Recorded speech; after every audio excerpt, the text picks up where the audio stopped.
अस्सलाम वालेकुम। नई सोच और नई ख़बर के साथ मैं हूं उमर ख़याम।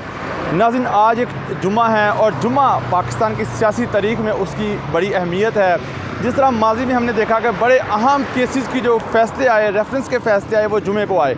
आज एक और जुमा और पाकिस्तान की सियासी तारीख़ का अहम तरीन फ़ैसला जो आज इलेक्शन कमीशन ने सुनाया है। इलेक्शन कमीशन ने 63(1) के तहत इमरान खान को नाअहल करार दे दिया है। इमरान खान को जो 5 इलेक्शन कमीशन के मेंबरान थे, उन्होंने मुतफ़िक़ा फ़ैसला सुनाया। उन्होंने कहा कि इमरान खान ने जो गलत जो असासे शो नहीं किए, तोशा खाना रेफरेंस से मुतालिक जो वफाकी हुकूमत की तरफ से यहाँ पर जो दायर किया गया था, आज उसका जो है फ़ैसला सुना दिया गया। इमरान खान साहब बहुत दिन पहले से ये बात करते आ रहे थे कि मुझे इलेक्शन कमीशन की तरफ से नाअहल करार दे दिया जाएगा। वो इलेक्शन कमीशन को हमेशा से ही आपको पता है कि जानबदार करार देते हैं। अभी जब मैं ये वीलॉग कर रहा हूँ, इस टाइम बनी गाला में एक जो है वो इजलास चल रहा है, जिसमें आइंदा की जो हिकमत अमली है PTI की, वो तय की जाएगी। जब हम यहाँ मौजूद थे, इलेक्शन कमीशन का फ़ैसला सुनाया गया, फ़ौरन हमने देखा यहाँ पर एक जो पाकिस्तान तहरीक-ए-इंसाफ़ के कारकुनों की बड़ी तादाद मौजूद थी।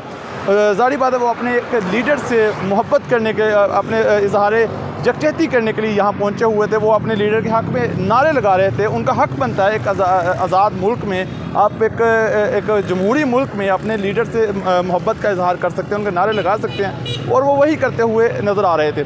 ऐसे में अचानक जब फ़ैसला सुनाया गया, ऐसे में मुआविन ख़ुसूसी वज़ीर-ए-आज़म अता तारर साहब, जो माजी में भी हमें नज़र आए कि लोगों को इश्तियाल दिलाने में वो पेश रहते हैं, आज भी ऐसा ही हुआ। जब एक TV स्क्रीनों पर इमरान खान की नाअहली की ख़बरें चल रही थी, एक बड़ी ख़बर पाकिस्तान की सियासी तारीख़ के हवाले से, पाकिस्तान की सियासत के हवाले से जो ख़बर चल रही थी कि अचानक मुआविन ख़ुसूसी अता तारर साहब इलेक्शन कमीशन पहुँचते हैं।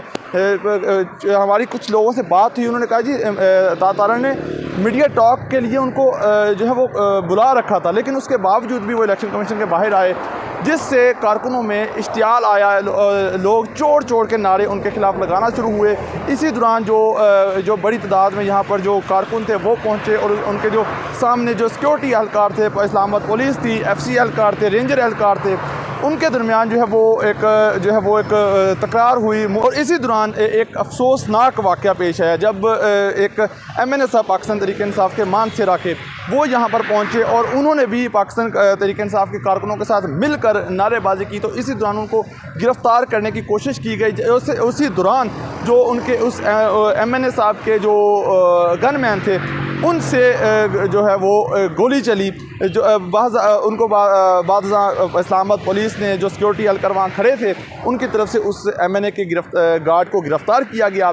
और उसके बाद जो MNA साहब पाकिस्तान तहरीक-ए-इंसाफ़ के, उनको भी गिरफ़्तार करके थाने मुंतकिल किया गया।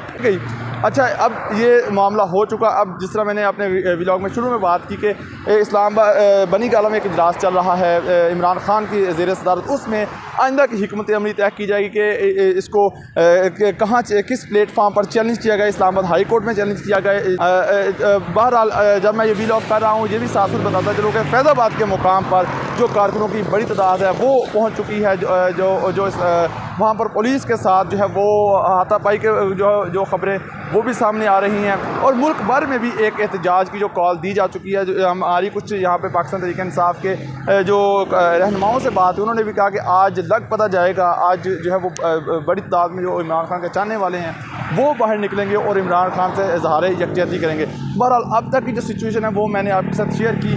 अब जो सूरत हाल आगे जो है बढ़ती चली जा रही है, हम आपको तमाम तरह इन्फॉर्मेशन से इस प्लेटफॉर्म से आगाह रखेंगे। आप मेरे YouTube चैनल नई सोच को ज़रूर सब्सक्राइब करें, ताकि हर आने वाली नई वीडियो बर वक्त आपको इस प्लेटफॉर्म से मिल सके।